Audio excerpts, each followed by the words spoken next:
Alhamdulillah wassalatu wassalamu ala Rasulillah wa la haula wa la quwwata illa billah. Asyhadu an la ilaha illallah wahdahu la syarikalah wa asyhadu anna Muhammadan abduhu wa rasuluh.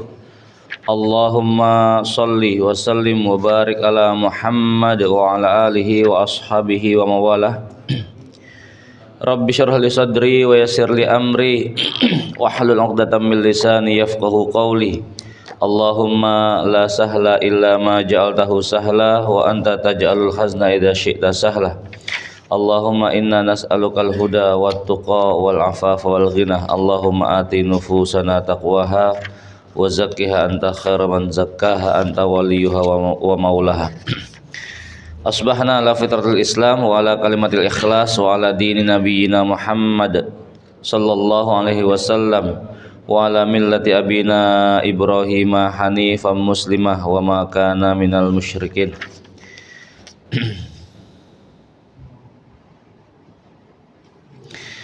Baik jemaah yang semoga dirahmati Allah Subhanahu wa taala. Alhamdulillah kita bersyukur memuji Allah Subhanahu wa taala.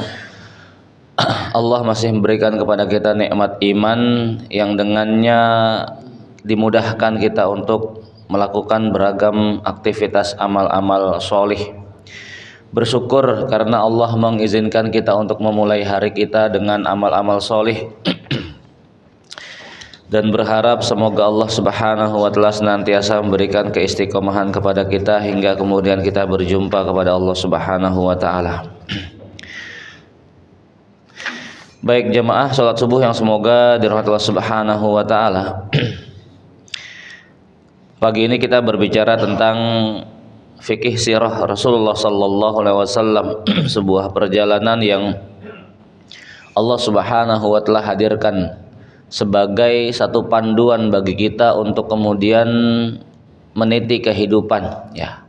Terlebih mereka-mereka yang kemudian ingin memberikan dirinya di jalan Allah Subhanahu wa taala, berupaya memberikan yang terbaik untuk Islam dan kaum muslimin sebagai satu bentuk peran ya, sebagai satu bentuk kontribusi nyata, maka tidak ada jalan lain bagi kita kecuali berupaya untuk mengetahui bagaimana perjalanan Nabi sallallahu alaihi wasallam.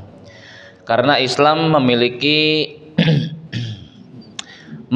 perjalanan tersendiri di mana Allah Subhanahu wa taala sudah memberikan rambu dan Rasulullah sallallahu alaihi wasallam sudah memberikan contoh ya.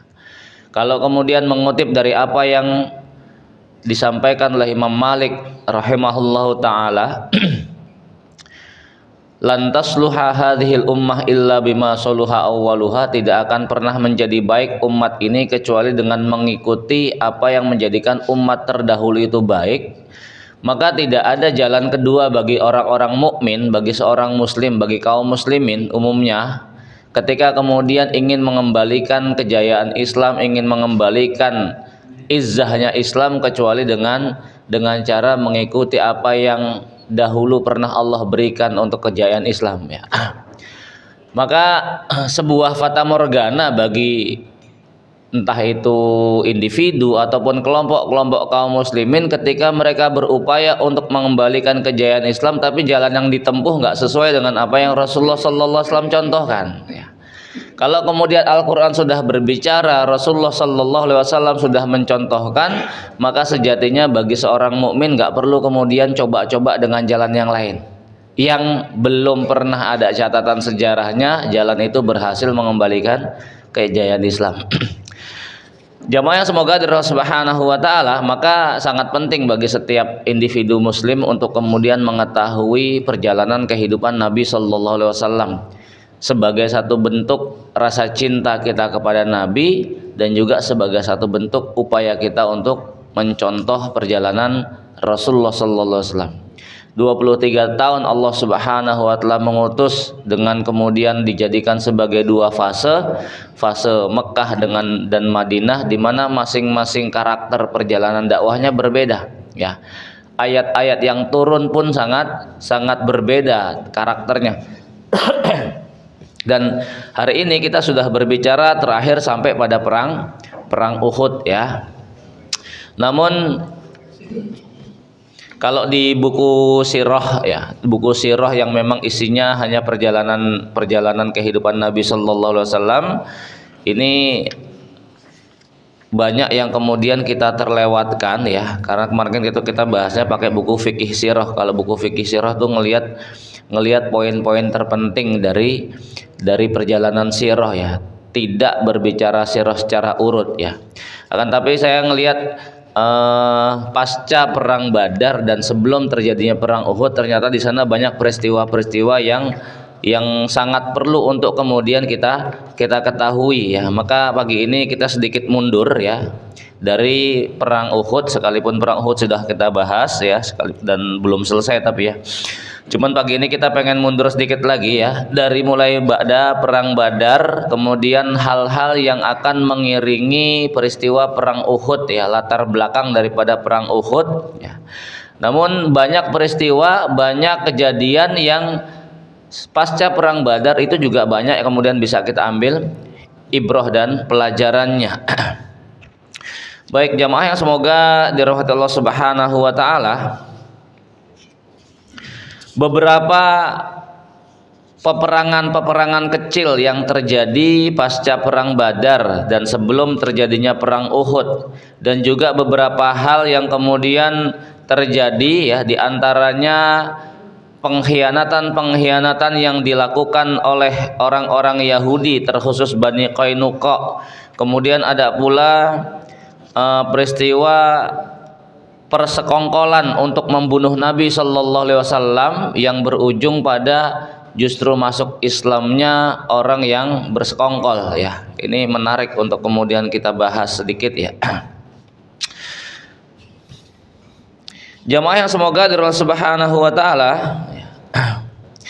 sebelum terjadinya perang Uhud ya, pasca terjadi perang Badar, ada perang-perang kecil ya, di mana dalam catatan sejarah di sini kemudian disebutkan sebagai perang Bani Sulaim di Al-Qudr. Rasulullah Sallallahu Alaihi Wasallam mendapatkan laporan ya bahwasanya Bani Sulaim dan Bani Ghatafan telah mengerahkan pasukan tidak kurang dari 200 penunggang kuda, kavaleri berarti ya, menyerang kabilah-kabilah yang telah berkumpul secara tiba-tiba di sarang-sarang mereka sendiri, bahkan kemudian berhasil menyatroni tempat tinggal di sebuah lokasi yang bernama Al-Qudr ya.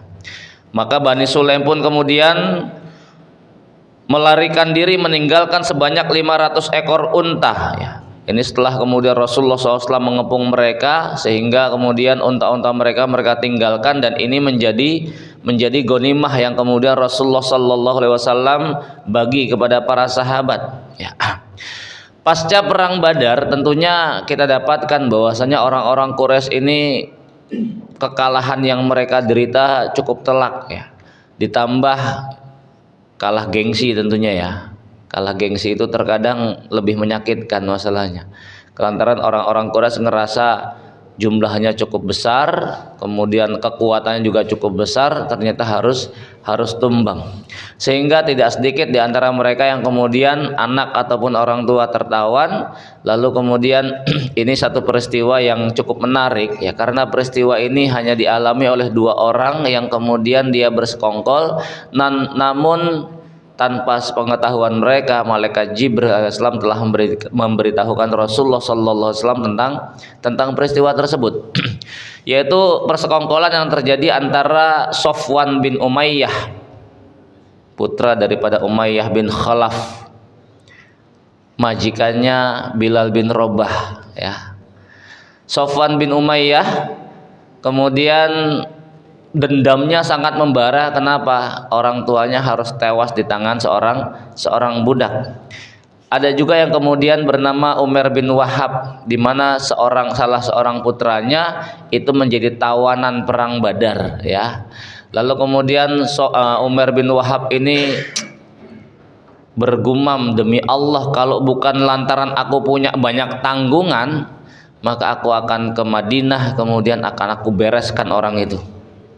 Sofwan bin Umayyah karena dendamnya masih membara, maka kemudian dipanggillah Umar bin Wahab. Dah gini aja, keluargamu, tanggunganmu, hutangmu aku yang nanggung. Kamu beresin orang ini, semua hutangmu aku yang nanggung dan keluargamu. Sepakat, ngobrol, kemudian mereka berdua mengatakan, nih obrolannya jangan sampai keluar ya, biar antara kita saja ya. Maka berangkatlah kemudian Umar bin Wahab ke Madinah dengan membawa pedang yang sudah dilumuri racun. Ya, tujuannya hanya satu, membunuh Rasulullah SAW, dan dia punya manuver untuk itu dengan alasan ingin menebus anaknya yaitu Wahab bin Umar ya. Memang orang-orang Arab itu namanya bolak-balik aja gitu ya. Kalau kita kan panjang-panjang ya namanya ya. Orang Arab tuh hanya satu kata toh ya.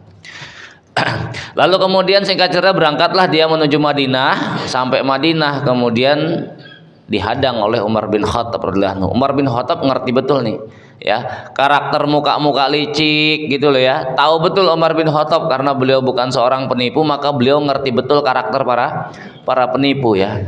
Begitu sampai ketemu Umar bin Wahab sama Umar bin Khattab, langsung kemudian dicengkram lehernya, kerahnya gitu kan. Alasan Umar bin Khattab kemudian, ya nggak ada alasan lain, aku cuma pengen nebus anakku. Maka kemudian Umar bin Khattab membawa Umar di hadapan Nabi Sallallahu Alaihi Wasallam dengan kemudian didampingi sahabat yang lain sambil terus mewanti-wanti, jaga nih orang nggak bisa dipercaya, jangan sampai kemudian dia menimbulkan hal-hal negatif kepada Rasulullah Sallallahu Alaihi Wasallam. Maka kemudian dibawalah Umar bin Wahab ini di hadapan Nabi Sallallahu Alaihi Wasallam, lalu kemudian dia mengatakan, selamat pagi wahai Nabi. Kata Nabi, wahai Umar, Allah telah memberikan salam pengganti yang jauh lebih baik daripada salammu ya. Kemudian beliau bertanya lagi, apa yang mendorongmu kemari wahai Umar? Umar kemudian mengatakan, tidak ada yang kemudian mendorongku kecuali aku pengen nebus anakku. Yang benar, Nabi sudah tahu nih ya. Nabi sudah tahu maksud kedatangan Umar bin Wahab.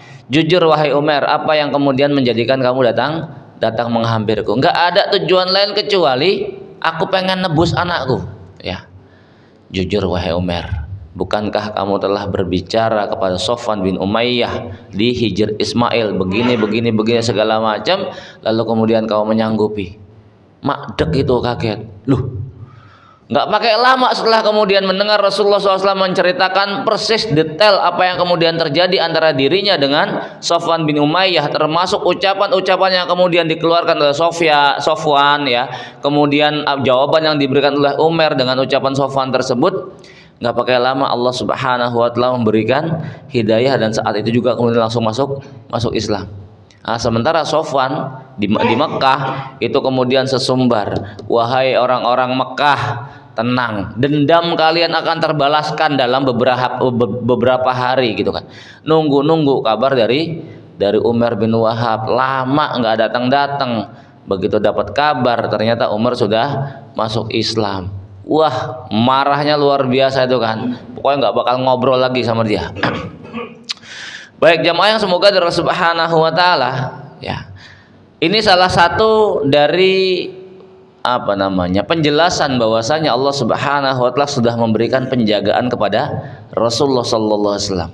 Ya, dalam pembahasan sebelumnya kita sudah sampaikan ya, bahwasanya menjadi jaminan yang Allah Subhanahu wa Ta'ala berikan kepada Rasulullah sallallahu alaihi wasallam bahwasanya beliau memang dijaga oleh Allah. Hanya bentuk penjagaannya bukan berarti beliau kemudian tidak terluka ya.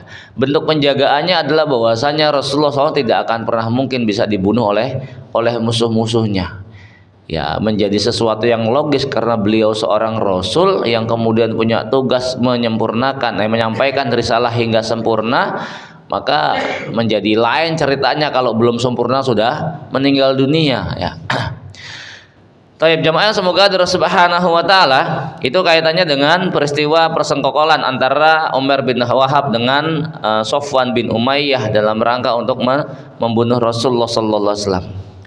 Kemudian persekongkolan yang lain, nah ini kaitannya dengan karakter orang-orang Yahudi, dalam hal ini Yahudi Bani Qainuqa ya. Kita tahu di Madinah itu selain daripada orang-orang Madinah asli, Aus dan Khazraj ya, tinggal bersama mereka juga kelompok orang-orang Yahudi yang paling masyhur tiga kelompok Yahudi yang terbesar ya, Bani Nadir, Bani Quraidah dan Bani Qainuqa, di mana masing-masing mereka itu bersekutu dengan orang-orang Ansor yang saat itu masih Aus dan Khazraj ya. Bani Qainuqa ya. Ini salah satu pentolannya ada namanya Ka'ab al-Ashraf. Nah, di dalam peristiwa Ka'ab al-Ashraf ini ada satu fikih ya, satu fikih yang kemudian dengan apa kita kenal dengan istilah fikih ightialiyat ya. Jadi pembunuhan senyap lah, nggak pakai koar-koar banyak, nggak perlu kemudian personel yang banyak ya, cukup beberapa orang, bahkan mungkin meniscayakan cukup satu orang untuk kemudian melakukan ightial kepada mereka yang membenci Allah dan Rasulnya ya. Nah, peristiwa itu terjadi pada salah seorang pentolan Bani Qainuqa, dan kita tahu Bani Qainuqa ini juga termasuk salah satu kelompok Yahudi yang terikat perjanjian dengan Rasulullah Sallallahu Alaihi Wasallam tatkala kemudian tinggal di Madinah. Namun kemudian mereka melakukan sebuah pelanggaran ya. Syas bin Qais, orang tua renta dari etnis Yahudi, pembesar kekufuran dan seorang yang amat iri lagi dengki terhadap kaum muslimin. Ini ngerasa apa namanya, ganjel betul hatinya melihat orang Aus dan Khazraj bersatu di bawah ikatan ukhuwah Islamiyah ya. Kenapa? Kalau kemudian Aus dan Khazraj ini bersatu padu, kalau kemudian Aus dan Khazraj ini kemudian kok malah bersahabat, berukhuwah, banyak kepentingan mereka yang kemudian bakal hilang ya. Karena tidak bisa dipungkiri yang kemudian memicu pertikaian antara Aus dan Khazraj itu orang-orang Yahudi. Kenapa? Orang-orang Yahudi itu Allah berikan kelebihan berupa kemampuan mengolah bahan tambang ya. Mereka mengolah emas, mengolah besi, segala macam, sehingga banyak menghasilkan alat-alat ya, entah itu alat-alat pertanian, alat-alat pertunggangan, termasuk alat-alat perang ya. Dan salah satu hal yang kemudian dijaga oleh orang-orang Yahudi supaya kemudian bisnis mereka tetap berjalan, bagaimana supaya peperangan itu terus berlanjut. Kenapa? Kalau perang terus berlanjut, otomatis mereka itu butuh senjata. Sementara yang pandai dan piawai dalam pembuatan senjata itu orang-orang Yahudi, sehingga meniscayakan mereka terus akan membeli barang-barang itu dari Yahudi. Kalau sudah kemudian bersatu, sudah kemudian bergabung, otomatis peperangan itu hilang di tengah-tengah mereka. Maka mereka berupaya untuk kemudian memicu supaya terjadi lagi perselisihan antara Aus dan Khazraj, dan itu nyaris berhasil. Insyaallah. Ketika kemudian didapati orang-orang Ansor berkumpul, kemudian ya guyonan gitu kan ya. Ini Syas bin Qais ini nggak suka ngelihat kayak begitu. Maka kemudian dia nyuruh temennya gitu kan.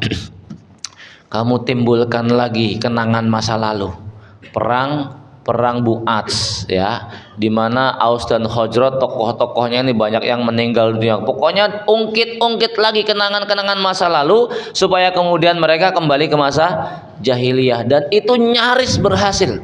Orang-orang Ansor yang terdiri dari Aus dan Khazraj mulai kemudian kepancing dengan bahasa-bahasa orang Yahudi tadi, hingga kemudian mereka mengeluarkan syair-syair yang menunjukkan kebanggaannya terhadap kesukuan mereka, dan itu nyaris berhasil. Sudah sepakat pengen tarung di sebuah tempat. Peristiwa ini didengar oleh Nabi Sallallahu Alaihi Wasallam, lalu kemudian Nabi mengingatkan kepada mereka ya. Karena Nabi yang sudah bicara, maka mereka pun akhirnya kembali menyadari kesalahan mereka ya. Jamaah semoga dirahmati Subhanahu wa taala. Lalu kemudian di antara pengkhianatan Bani Qainuqa ini adalah apa yang kemudian dilakukan oleh salah seorang pembesarnya, namanya Ka'ab al-Ashraf ya. Ka'ab al-Ashraf ini mulutnya pedes, kalau ngomong nggak disaring ya. mencela Nabi sallallahu alaihi wasallam, menghina Allah dan Rasulnya, hingga sampai kemudian Rasul mengatakan siapa yang kemudian sanggup membunuh Ka'ab al-Ashraf karena dia telah menyakiti Allah dan Rasulnya. Nah, ini kemudian muncullah salah seorang sahabat bernama Muhammad bin Maslamah yang kemudian mengatakan, aku hai Rasulullah, apa yang harus aku lakukan? Apakah aku harus membunuhnya? Iya. Ya Rasulullah, izinkan aku untuk melakukan sesuatu. Silahkan. Ya, ini bahasanya para sahabat. Kalau kayak begini, itu para sahabat minta izin dalam aksinya nanti itu minta izin untuk mengeluarkan kalimat-kalimat yang seolah-olah mencela Rasulullah sallallahu alaihi wasallam. Nah, ini fikih ikhtialat ya. Apa sih bahasanya itu? Apa? Bukan siasat ya. Kalau siasat itu kan siasah ya. Ikhtial itu apa? Ikhtial ya. Ya pokoknya pembunuhan senyap lah ya. Jadi bukan perang terbuka, pokoknya diincar satu, dibunuh tengah jalan gitu, tahu-tahu mati aja itu orang gitu ya. Nah, termasuk yang terjadi pada Ka'ab al-Ashraf itu kayak begitu. Rasul sudah mengatakan demikian, maka kemudian muncullah Muhammad bin Maslamah yang kemudian menyanggupi untuk mengeksekusi Ka'ab al-Ashraf, didampingi oleh beberapa kawannya. Ka'ab al-Ashraf ini salah seorang tokoh Yahudi yang kaya raya, ganteng ya, pokoknya tajir melintir lah ya. Lalu kemudian Muhammad bin Maslamah dengan beberapa orang kawannya ini kemudian mengatur strategi untuk membunuh Ka'ab al-Ashraf ya. Muhammad bin Maslamah kemudian mendatangi Ka'ab, termasuk kemudian salah seorang saudara sesusuan Ka'ab al-Ashraf ya. Saudara sesusuan Ka'ab ini yang kemudian sangat ngerti betul tentang sosok Ka'ab al-Ashraf. Maka saudara sesusuannya ini kemudian mengatakan kepada kawan-kawan yang lain, nanti kalau kemudian aku sudah pegang kepalanya dengan mantap ya, sudah enggak kemudian goyang lagi, nah kalian penggal lehernya.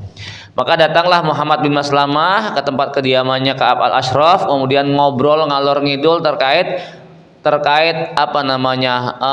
sosok Muhammad sallallahu alaihi wasallam. Muhammad bin Maslamah kemudian mengatakan, nih orang ini semenjak dia datang sengsara kondisi kita ya.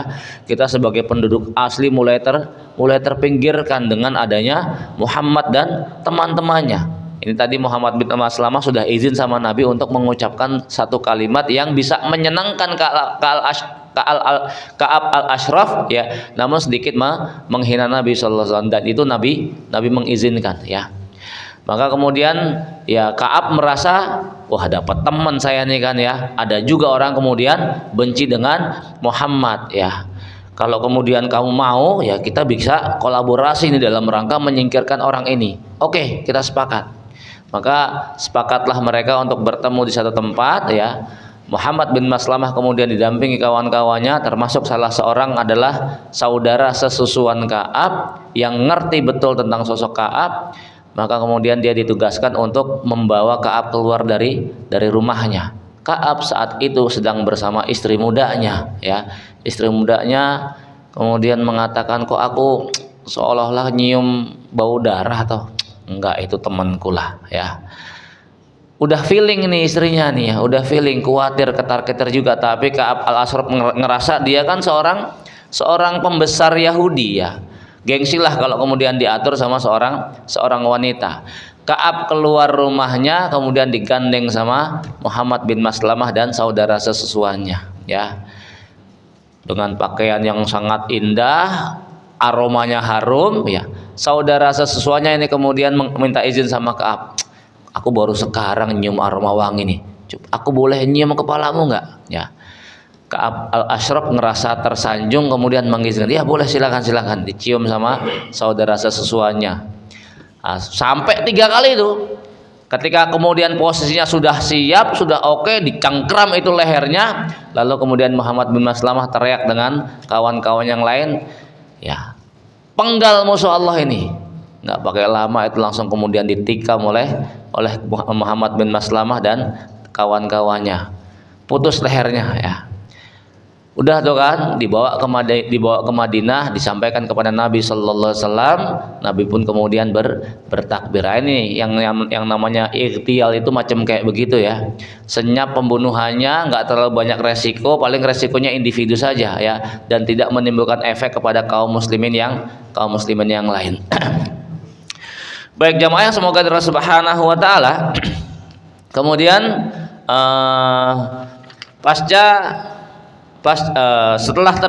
setelah terbunuhnya Ka'ab al-Ashraf, ya, ternyata pengkhianatan mereka ini juga tidak berhenti, ya, sampai kemudian dalam satu peristiwa, ya, ini yang kemudian sangat masyhur juga, ya, terjadinya pelecehan terhadap seorang wanita muslimah di tengah-tengah pasar Qainuqa, ya, di mana seorang wanita ini diminta untuk kemudian membuka auratnya, ya. Tentu saja dia kemudian menolak tanpa sepengetahuan wanita tadi. Lalu kemudian orang-orang Yahudi mengikat ujung jilbabnya ke pakaian yang ada di punggungnya, ya. Otomatis ketika kemudian wanita tadi bangkit dari duduknya, tersingkaplah kemudian auratnya. Pada saat yang sama ada seorang muslim yang menyaksikan kejadian tersebut. Maka dengan sikap pembelaan yang murni, ya, betul-betul membela murni loh, ya, bukan kemudian adanya niatan-niatan lain, enggak, ya. Lantaran dia seorang muslimah dilecehkan demikian, maka muncullah pembelaannya sebagai saudara sesama muslim. Diterjanglah itu Yahudi, ya, dibunuh itu Yahudi. Ya, qadarullah, namanya di pasarnya Yahudi banyak kemudian teman-temannya, maka si muslim ini juga kemudian terbunuh, ya. Peristiwa itu sampai kepada Nabi Sallallahu Alaihi Wasallam, maka Nabi pun kemudian memberikan ultimatum kepada orang-orang Qainuqa untuk kemudian diusir, ya. Disinilah kemudian muncul perannya Abdullah bin Ubay bin Salul, tokoh gembong orang-orang munafik yang justru malah memberikan pembelaan kepada orang-orang Yahudi. Wahai Muhammad, bersikap baiklah kamu kepada kawan-kawanku, dia sekutuku, ya. Jangan dibunuhlah, ya. Ya, si Abdullah bin Ubay bin Salul memainkan peran kemunafikannya, bersikap keras, ya, meminta agar Rasulullah SAW memberikan pengampunan terhadap mereka. Dia berkata, wahai Muhammad, nyebutnya saja Muhammad bukan Rasulullah, ya. Wahai Muhammad, perlakukanlah dengan baik para sekutuku Bani Qainuqa, ya. Rasulullah SAW sengaja mengulur-ngulur sehingga Ibnu Ubay mengulang-ulang ucapannya. Rasul, ya, belagak cuek di hadapan Abdullah bin Ubay, ya, hingga terus diulang-ulang kalimat itu, ya. Bahkan kemudian beliau pun kemudian berpaling darinya, namun dia, Abdullah bin Ubay, malah memasukkan tangannya ke dalam kerah baju besi Rasulullah SAW. Ketika itulah kemudian beliau mengatakan, lepaskan, ya, sambil rodo emosi Nabi Sallallahu Alaihi Wasallam melihat sikapnya Abdullah bin Ubay ini. Beliau amat sangat marah sehingga mereka melihat raut wajah beliau berubah. Kemudian berkata lagi, celakalah engkau. Akan tetapi si munafik itu tetap bersikeras dan berkata, demi Allah, aku tidak akan melepaskanmu hingga engkau memperlakukan sekutuku dengan baik, ya. Lalu kemudian Rasulullah SAW memperlakukan si munafik tersebut, ya. Beliau menyerahkan mereka kepadanya dan memerintahkan agar mereka keluar dari Madinah dengan tidak hidup berdampingan bersama Nabi Sallallahu Alaihi Wasallam. Akhirnya mereka Bani Qainuqa semuanya diusir oleh Rasulullah Sallallahu Alaihi Wasallam.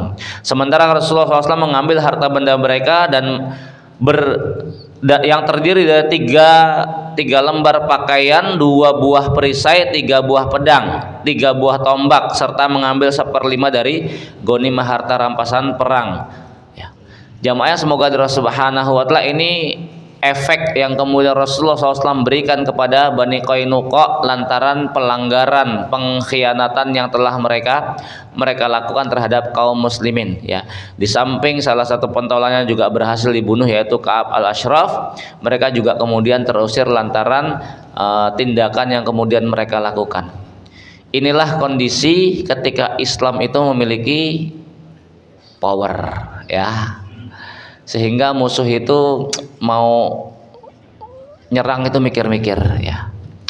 Baik jamaah, semoga Allah Subhanahu wa taala ya. Kemudian peristiwa yang lainnya ini ada kemudian satu peristiwa perang kecil namanya perang Sawik ya. Cuman kemudian enggak terjadi peperangan, di mana ini lantaran Abu Sufyan ini dendamnya enggak hilang. Maka dia kemudian mengumpulkan sekitar 200 orang untuk kemudian bermanuver menyerang kelompok-kelompok kecil dari kota Madinah ya. Nyerang di pinggiran-pinggiran wilayah kota Madinah. Tapi nyerang-nyerang takut-takut juga gitu kan ya.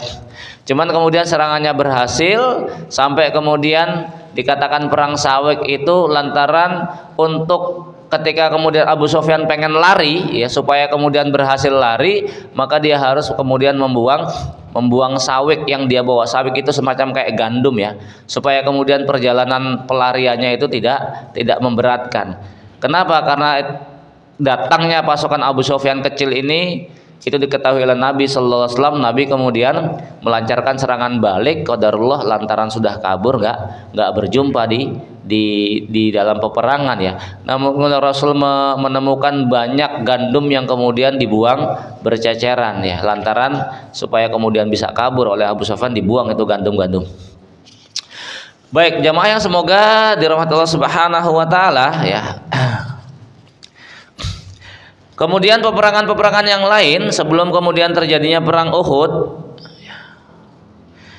ada juga kemudian perang Bahron. Ini juga nggak sampai terjadi peperangan ya, hanya kemudian bagian daripada manuver Nabi Sallallahu Alaihi Wasallam untuk menampakkan kekuatannya, dan ini bagian daripada strategi yang penting ya. Supaya apa? Supaya musuh-musuh yang kecil-kecil ini nggak kemudian muncul keberanian atau bangkit keberanian untuk melakukan perlawanan. Maka perlu adanya dilakukan beragam patroli yang kemudian salah satu fungsinya ya untuk menjaga kedaulatan Madinah dan untuk menunjukkan bahwasanya Madinah siap dalam kondisi apapun ya. Maka jangan pernah kemudian menganggap enteng Madinah ya. Selain daripada perang Bahron, ada juga kemudian batalion Zaid bin Harisah ya. Ini merupakan patroli terakhir sebelum terjadinya perang Uhud yang dilakukan oleh Nabi sallallahu alaihi wasallam. Ya, dalam catatan sejarah disebutkan setelah peristiwa Badar, orang-orang Quraisy senantiasa dicekam oleh rasa cemas dan gelisah. Musim panas sudah mulai tiba ya. Sementara penopang ekonomi mereka itu ada dalam perniagaan. Musim panas mereka berangkat ke Syam, sementara kalau musim dingin berangkatnya ke mana? Ke Habasyah ya. Sementara jalur perdagangan mereka itu dikuasai kaum muslimin. Maka gelisahnya mereka ini luar biasa ya. Ini kalau kondisinya kayak begini terus, lama-lama modal pokok kita bakal habis kemakan sendiri. Kenapa? Kita nggak bisa kemudian mendapatkan keuntungan karena jalur perniagaan kita ini kemudian dihadang oleh Muhammad dan kawan-kawannya ya. Maka perlu adanya strategi baru supaya kemudian ekonomi kita tetap berjalan tapi nggak kemudian terancam dihadang oleh pasukannya Muhammad ya. Maka mereka mencari-cari jalan yang kemudian bisa menghantarkan mereka ke tempat perniagaan mereka tanpa kemudian khawatir dihadang di tengah jalan. Qadarullah ketemu jalan itu kan, harus muter jauh.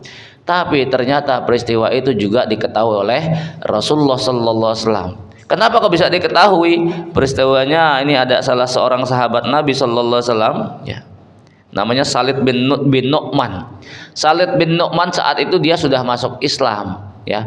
Cuman belum diketahui oleh orang-orang Quraisy. Ketika dalam obrolan-obrolan ya, itu kemudian ngumpul bareng sambil minum arak.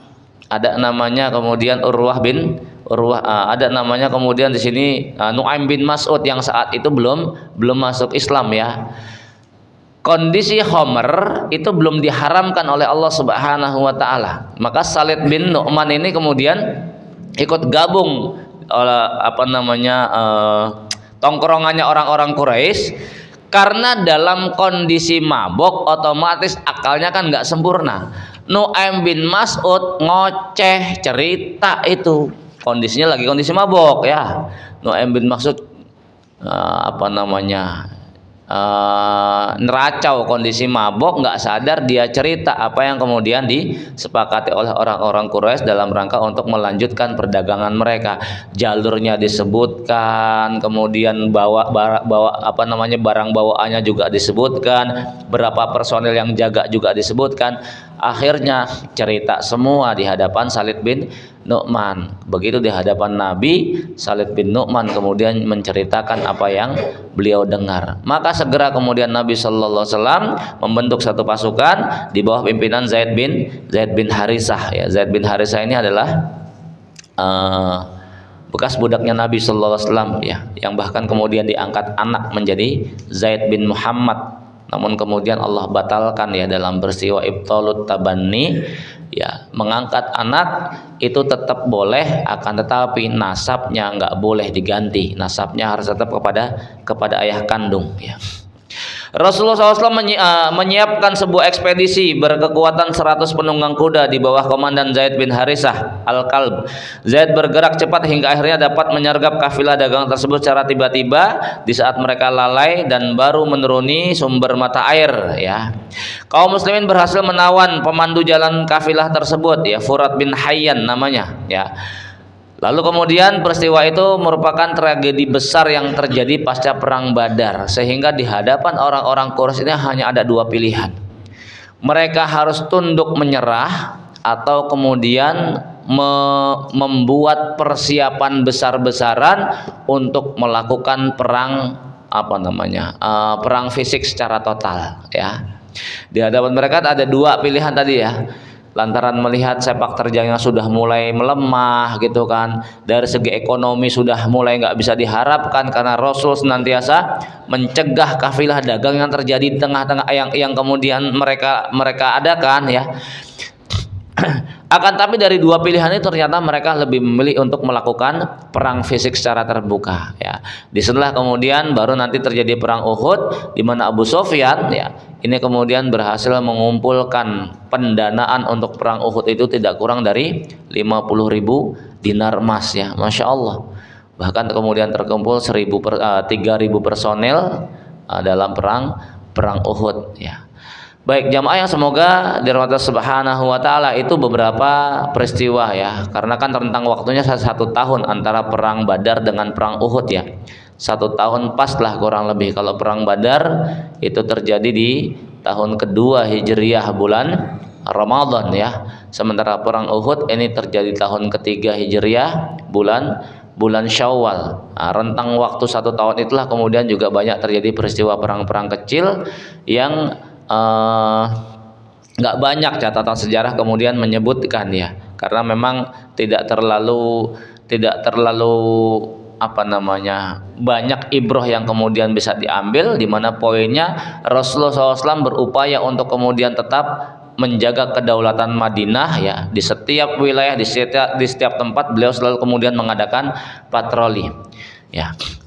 Masuklah kemudian dalam peristiwa perang Uhud ya. Kita sudah sampaikan ya beberapa hal dalam perang Uhud itu ya, faktor latar belakangnya, kemudian sedikit perjalanan peperangannya, di mana Rasulullah SAW sebagai salah seorang yang memang Allah berikan kemampuan militer yang sangat baik, beliau sudah menentukan pos-pos bagi kaum muslimin ya, tak terkecuali melihat Bukit Uhud ini menjadi titik awal pertahanan kaum muslimin nantinya.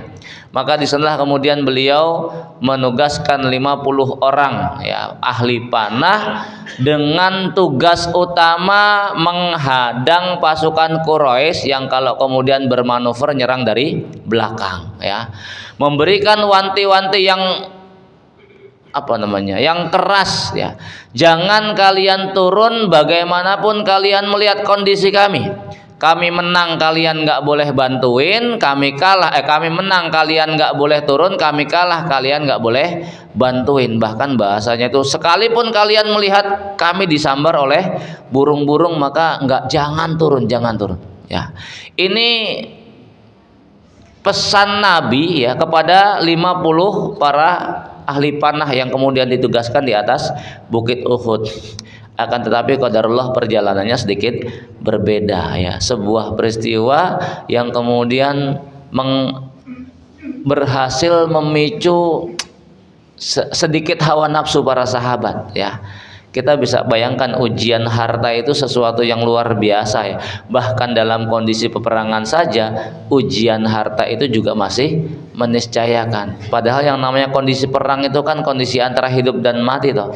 Akan tetapi tetap saja ketika harta itu sudah ada di hadapannya ya, terkadang ya bukan terkadang lagi, enggak banyak manusia yang kemudian bisa bertahan dari ujian tersebut. Ternyata tak terkecuali 50 orang sahabat Nabi Sallallahu Alaihi Wasallam ini pun kemudian hampir semuanya tergiur untuk mendapatkan ghanimah.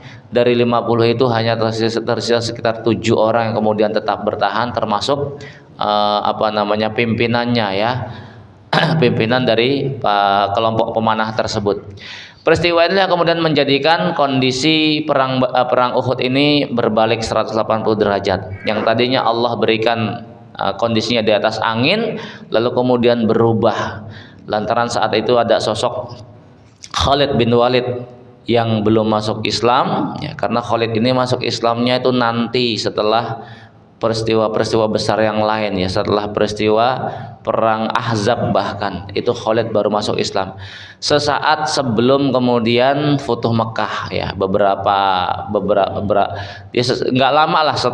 lama sebelum kemudian Futuh Mekah Khalid bin Walid ini sudah masuk Islam terlebih dahulu bersama Amr bin As ya. Nah, Khalid bin Walid ini yang kemudian punya peran penting dalam kekalahan kaum muslimin di peperangan Uhud, karena dia kemudian sebagai ahli strategi berhasil kemudian membalikkan kondisi yang tadinya orang-orang Quraisy sudah terdesak, kabur, lari tunggang langgang, melihat ternyata Khalid bin Walid sudah menyerang kaum muslimin dari arah belakang.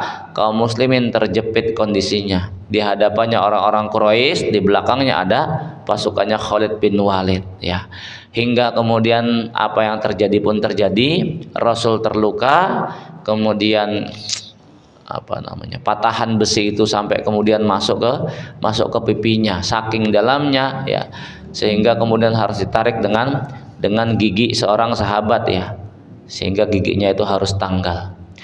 Baik jamaah, semoga dari Allah Subhanahu wa taala ya. Insyaallah pertemuan berikutnya kita berbicara ibroh dari perang Uhud ya. Saya nggak akan ngulang perang Uhud karena sudah 2 kali kita menyampaikan ini perang Uhud ya. Dalam pertemuan berikutnya lebih berbicara nanti ibroh terpenting, ibroh yang penting di balik peristiwa perang Uhud. Karena dalam perang Uhud ini Allah memberikan ujian luar biasa.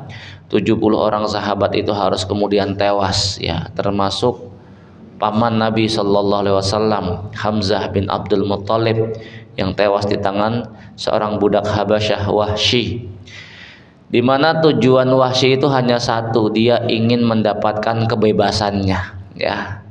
Kalau mungkin yang sudah pernah nonton film Umar itu paling nggak sedikit memberikan gambaran ya.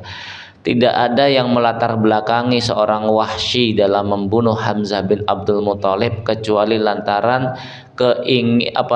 kuatnya keinginan dirinya untuk menjadi manusia merdeka. Dia nggak punya dendam apapun terhadap Hamzah, tidak punya kepentingan terhadap dakwah Rasulullah Sallallahu Alaihi Wasallam karena memang belum terketuk hatinya.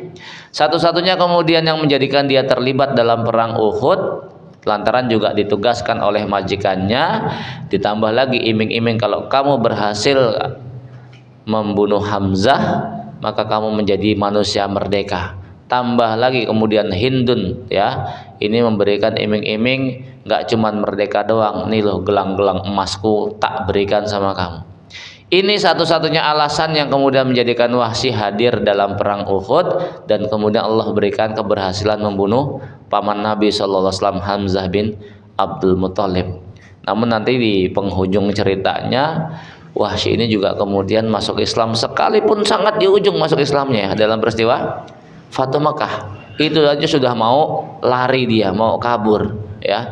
Mau kabur karena sudah nggak ada tempat buat berlindung, lalu kemudian ditemui oleh Bilal bin Rabah ya, teman seperjuangan masa lalu dulu kan ketika masih budak. Sama Bilal, udah kamu nggak usah khawatir, datangi saja Nabi, datangi Nabi ya, minta maaf kepada Nabi ya. Maka kemudian Wahsy membesarkan hatinya, dia mendatangi Nabi Sallallahu Alaihi Wasallam, kemudian minta maaf, menyatakan diri masuk Islam. Nabi kemudian sedikit bertanya bagaimana kronologis terhadap pembunuhan Hamzah. Wahsy pun cerita, Rasul kemudian mengatakan, kalau bisa kamu jangan hadir di hadapanku ya. Usahakan kamu nggak hadir di depan wajahku. Kalau bisa kamu jangan nongol di depan mukaku lah, kata Nabi. Bahasanya begitulah ya. Kalau bisa upayakan kamu jangan ada di hadapan wajahku ya. Maka Nabi pun sepanjang hayatnya nggak pernah menjumpai Nabi Sallallahu Alaihi Wasallam ya setelah keislamannya ya. Lantaran memang menjaga hati Nabi Sallallahu Alaihi Wasallam. Rasul bagaimanapun juga beliau seorang manusia ya. Beliau seorang manusia yang karakter manusia juga nggak akan pernah bisa hilang dari dirinya, karena beliau juga manusia biasa. Kecintaan beliau kepada Hamzah bin Abdul Muthalib yang melatar belakangi beliau khawatir kalau kemudian ngelihat wajah Wahsy ya, kemudian pikirannya kembali teringat tentang sosok Hamzah bin Abdul Muthalib. Maka beliau minta kepada Wahsy untuk tidak menampakkan dirinya di hadapan Nabi Sallallahu Alaihi Wasallam. Ini yang kemudian menjadikan kegelisahan bagi Wahsy ya. Sebelum masuk Islam Wahsy pengen merdeka, begitu sudah merdeka juga nggak dianggap sama orang-orang Quraisy. Ketika masuk Islam, kaum muslimin nyebutnya di awal-awal ya qatilul Hamzah. Ini dia orang kemudian bunuh Hamzah gitu kan ya. Marah dia terhadap dirinya sendiri ya. Di masa jahiliyahnya dia jadi orang merdeka tapi tetap nggak dianggap merdeka gitu ya. Di masa Islamnya ya kaum muslimin kemudian menyebutnya dengan pembunuh Hamzah. Dia marah dengan tombaknya, ini tombak laknat gitu ya. Gara-gara kamu aku sengsara ini. Maka kemudian Allah Subhanahu Wa Taala berikan jalan bagi Wahsy, kesempatan untuk kemudian melakukan hal yang terbaik dengan nanti dalam peristiwa nabi palsu itulah Allah kemudian berikan kesempatan kepada Wahsy, sosok Musailamah al-Kadzdzab, seorang yang kemudian mengaku menjadi nabi, itu berhasil dibunuh oleh Wahsy dalam perang Yamamah ya, ya. Maka dengan Wahsy pun kemudian mengatakan, dengan tombak ini aku pernah membunuh sebaik-baik manusia, dengan tombak ini pula aku kemudian membunuh seburuk-buruknya manusia.